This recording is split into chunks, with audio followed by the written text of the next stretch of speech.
Ang trabaho ko na lang ngayon, magtingin ng magandang babae. Okay na ako. Kilalang pilyo at palabiro si President-elect Rodrigo Duterte. Pero marami pa rin ang nagulat ng tila bastusin niya si GMA7 reporter Maris Umali. Good evening. Mr. President. Of course, we will continue to do our job and we are not expecting any apology from him, personally.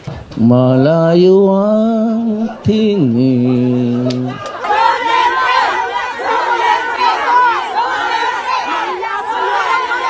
Huwag na kayo dyan.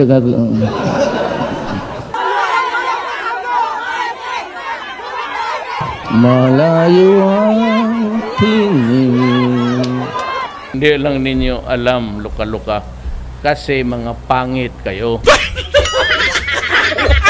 Andiyan, gwapa gipog ko. Ako asam ako makigbuwag na mo, bahala ka na.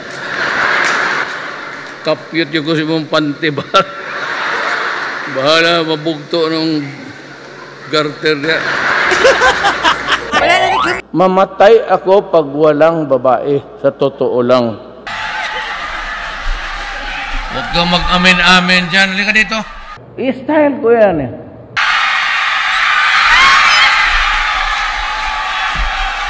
It's just like kissing an apo. Ay, yung ibang babae gusto talaga ng romance. Adara.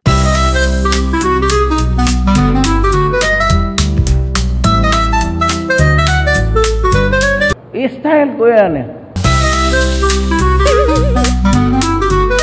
That is his style. Alam mo gaano ako kababoy? Kung magaling babae, kunin yung laway, ilagay ko sa dila ko, lapitan ko, sabi ko, isauli ko sa iyo, ang laway mo, dagdagan ko ng akin dahil maganda ka. I-style ko yan eh. Maghanap kayo ng ibang style ninyo. Ingon sila nga, daghang rape ang Davao. Inggit lang yan.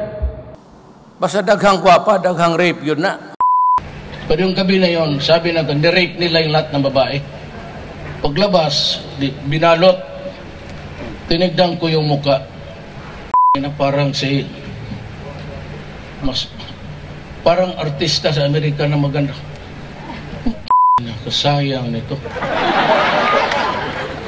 Ang napasok sa isip ko, ni-rape nila, pinagpilahan nila na doon. No, nagalit ako kasi ni-rape. No, oo, isa rin yun. Pero napakaganda. Dapat ang mayor muna ang mauna. Kasi napaka-short na talaga ang panahon ko. Pagkatapos ng isang kilat, yun na yun. No more. Kung walang Viagra, hirap pa. Huwag yan kondom kasi hindi masarap yung kondom.